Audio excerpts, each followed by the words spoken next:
नमस्कार, मैं हूं कमलेश और एक बार फिर से आप सभी का स्वागत है हमारे इस नए वीडियो में। और आज हम जिन हस्ती के पास बैठे हैं, जिस शख्सियत के पास बैठे हैं, अनु यादव किसी परिचय के मोहताज नहीं है। आप लोगों ने देखा होगा कि किसी भी मामले में, किसी भी मुद्दे पे बेबाकी से अपने बात को रखते हैं और किसी से भी निडर होकर के अपनी बात को रखते हैं। तो हम इनके पास पहुंचे हैं आज पटना में और संतोष भाई से जानने का प्रयास करेंगे कि भैया जिस प्रकार से पवन सिंह और ज्योति सिंह का जो मैटर चल रहा है, अक्षरा सिंह का जो मैटर चल रहा है, इसे मैं लगातार देख रहे हैं वायरल चल रहा है। ज्योति सिंह ने 2-4 दिन पहले किसी मीडिया को लेकर के एक बयान दे दी थी कि अक्षरा सिंह के हमारे शादी से पहले अक्षरा सिंह रिलेशन में थी, उनको 3 महीने का बच्चा भी था। उसके बाद काफ़ी कुछ मामला हुआ। क्या कहेंगे इस मामले में? काफ़ी इस पे वायरल चल रहा है, लगातार लोग अपनी अपनी बातें रख रहे हैं। देखिए, सबसे पहले कि हम एक समाजवादी विचारधारा के व्यक्ति हैं। लालू प्रसाद यादव जी की विचारधारा को रास्ता बना करके उस पर चलते रहते हैं जी। और परमादरणीय लालू प्रसाद यादव जी की विचारधारा में महिलाओं के प्रति बड़ा सम्मान है। जी। आप देखे होंगे कि लालू प्रसाद यादव जी जब जेल जा रहे थे जी। तो अपनी पत्नी को जी। बिहार का मुख्यमंत्री बनाए। जी।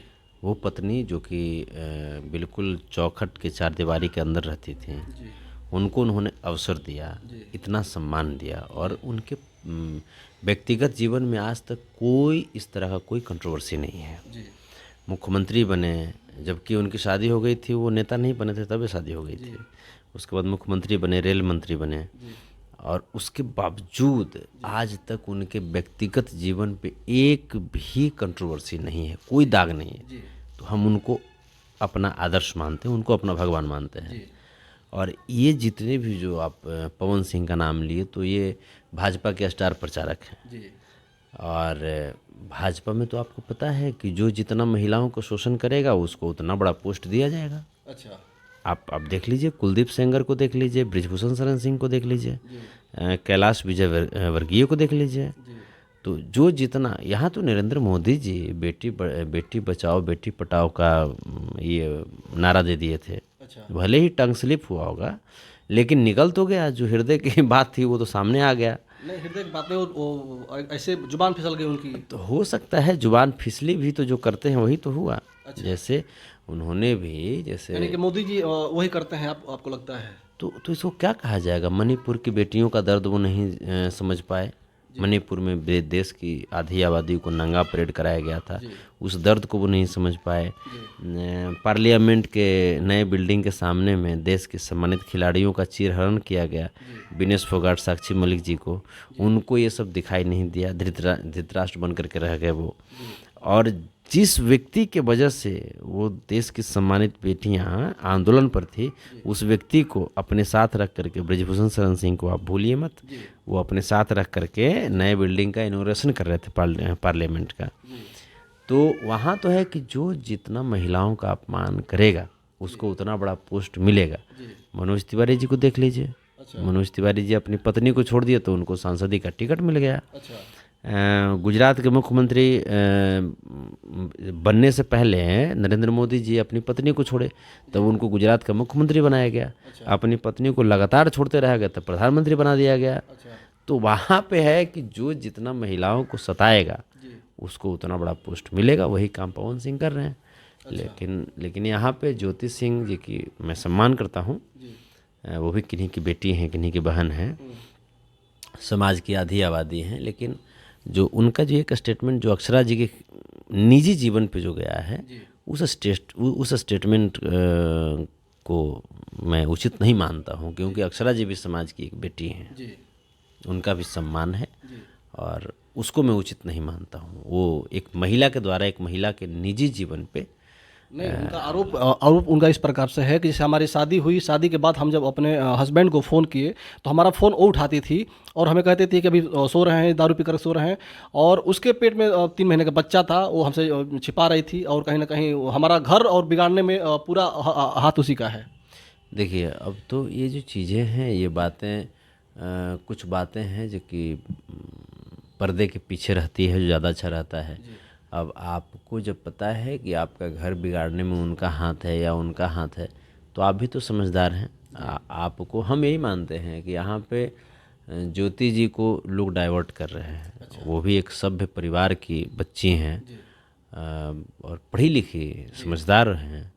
तो उनको डाइवर्ट कौन कर रहा होगा, कौन डाइवर्ट कर रहा है उनको? डाइवर्ट जैसे देखिए, अब महिलाओं को आप ज़्यादा प्रताड़ित कीजिएगा, मानसिक प्रताड़ित तो हो ही रही हैं वो, पवन जी की तरफ से भी हो रही हैं, और पवन जी के जितने भी जो परिवार हैं वो भी कुछ उल्टा पुल्टा बोल दे रहे हैं, जिनका कोई हैसियत नहीं है। ज्योति सिंह जी के सामने कोई हैसियत जिसका नहीं है, वो भी कुछ न कुछ बोल दे रहा है, बहती गंगा में हाथ धो ले रहा है।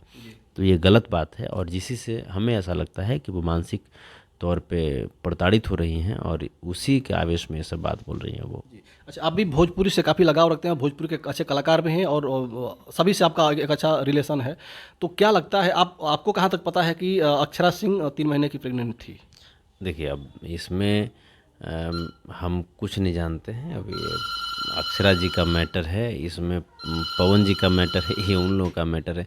इस पे हम कुछ नहीं कर सकते, इसलिए नहीं कर सकते क्योंकि कहीं से भी न जड़ जानते हैं, न हम तना जानते हैं, हम कुछ नहीं जानते हैं। हाँ, अगर प्रेगनेंसी की अवस्था में थी तो इतना हम जानते हैं कि हमारे संविधान में भ्रूण हत्या एक अपराध है, और अगर पवन सिंह भ्रूण हत्या करने पे मजबूर किए हैं अक्षरा जी को, तो फिर पवन सिंह पे कानूनी कार्रवाई होनी चाहिए। नहीं, हम जानना चाहते हैं कि मतलब रिलेशन में थी या नहीं थी, आपको क्या पता है, थी कि या नहीं थी? देखिए, आप सब मीडिया वाले बंधु हैं, आप सबसे बेहतर कौन जानता है। हम तो मान लीजिए कि हम अपने काम में व्यस्त होंगे, लेकिन आप तो, जो आपका काम ही है जानना, तो हम तो ये आपसे पूछना उचित समझते नहीं, हैं। हम तो इसलिए कह रहे हैं कि जैसे अभी उनके पिताजी का भी बयान आया है कि ठीक है, हमारी बेटी रिलेशन में थी, जो भी था, तो वो अपनी बात सारी मीडिया में आकर बोल दी थी, फिर उस पर दोबारा इसको उभारना कितना सही है, ऐसा क्यों किया जा रहा है? देखिए, अक्षरा जी के पिताजी का हम सम्मान करते हैं, वो भी गार्जियन है, लेकिन हमें नहीं लगता कि उनको इस मैटर में आना चाहिए था, ये उचित नहीं था। पवन सिंह को नमर्द बोल रहे हैं। अब वो हो सकता है कि जानते होंगे तो ऐसा कहे होंगे, लेकिन इन बातों को हम कहीं से कुछ हम उचित नहीं समझते हैं, हम उचित नहीं समझते हैं। हाँ, ये बात है कि अक्षरा जी एक संघर्षशील महिला हैं, और विषम परिस्थितियों में भी अपने आप को संघर्ष करते हुए यहाँ तक पहुँचाई हैं। ये बहुत बहुत बड़ी बात है। ये हिंदुस्तान की संस्कृति है, हमारे देश की महिलाओं की ये विशेषता है, पहचान है। चाहे वो रानी लक्ष्मीबाई जी हो जाएं, चाहे वो लता मंगेशकर जी हो जाएं, चाहे सुचित्रा कृपलानी जी हो जाएं, विषम परिस्थितियों में राबड़ी देवी जी हो जाएं, इंदिरा गांधी जी हो जाएं, अपने आप को संभाल करके यहाँ तक पहुँचाना, ये हमारे देश की महिलाओं की विशेषता रही है, और वो विशेषता अक्षरा जी में दिखता है। अच्छा, इस मामले में हम देख रहे हैं बीआईबी विजेंद्र सिंह जो हैं लगातार अक्षरा सिंह को और अक्षरा सिंह के पिताजी को ट्रोल कर रहे हैं, लगातार जिस प्रकार से उनको अभद्र भाषा का भी प्रयोग कर रहे हैं, क्या कहेंगे? ऐसा उनसे क्या दिक्कत है? वो उनकी निजी सोच है, उनकी निजी सोच को चलिए कोई बात नहीं, लेकिन हम सम्मान करते हैं। हम लालू प्रसाद यादव जी की विचारधारा पे चलते हैं, और हम लोग महिलाओं को सम्मान। ठीक है, तो इसमें क्या कहेंगे, ज्योति सिंह को क्या करना चाहिए? जो मामला चल रहा है पवन सिंह और ज्योति सिंह के बीच में, जो लगातार अब तलाक तक की बात आ गई है, तो क्या करना चाहिए ज्योति को? यहाँ पे देखिए, हम तो ऊपर वाले से अभी भी हम कामना करते हैं कि दोनों का तलाक नहीं हो, दोनों एक साथ रहें और सुखमय जीवन व्यतीत करें। हम अभी भी हम कह रहे हैं, हम पवन जी को भी, ज्योति जी को, दोनों को हम कह रहे हैं। लेकिन चूँकि पवन जी जो हैं वो कुछ ज़्यादा ही बीजेपी के सिद्धांत पे चल रहे हैं, और पवन जी को ऐसा लगता है बीजेपी ने टास्क दे दिया है कि पहले तलाक दो, उसके बाद तुमको टिकट देंगे। और पवन जी टिकट लेने की होड़ में अपनी पत्नी का तलाक दे रहे हैं। मतलब जो अपनी पत्नी का तलाक देगा वही उस पर टिकट मिलेगा, उसी को टिकट मिलेगा। तो आप देखिए ना, नरेंद्र मोदी जी, मनोज तिवारी जी, और भोजपुरी के तीसरा एन पवन सिंह जी, तो हमको नहीं, लेकिन भोजपुरी से ही अभी दो कलाकार और हैं जो सांसद बने हुए हैं। आपको बता दें, रवि किशन जी अपनी पत्नी को तलाक नहीं दिए, दिनेश लाल यादव अपनी पत्नी को तलाक नहीं दिए। तो नहीं तलाक दिया तब ना दिनेश लाल यादव जी का टिकट कट रहा है। अच्छा, इसलिए कट रहा है। कट रहा है।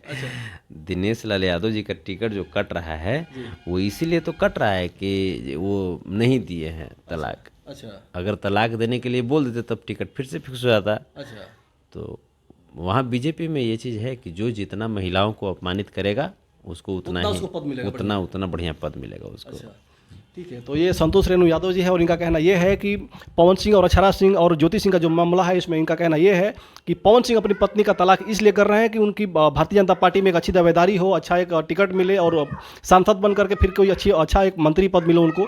अगर ऐसा नहीं करेंगे, अपनी पत्नी का तलाक नहीं देंगे, तो उनको उस पार्टी में कोई महत्व नहीं है, उनको कोई पद नहीं मिलेगा ना उनको टिकट मिलेगा। उस पार्टी में जो जितना औरतों को प्रताड़ित करता है उसको उतना बढ़िया पद मिलता है। आप सभी को यह वीडियो कैसी लगी और संतोष भाई की बात कैसी लगी, आप लोग हमें कमेंट के माध्यम से बताने का प्रयास करिएगा। अगर हमारे यूट्यूब पर देखते हैं तो सब्सक्राइब करिएगा, फेसबुक पर देखते तो फॉलो और लाइक करिएगा। जय हिंद, जय भारत।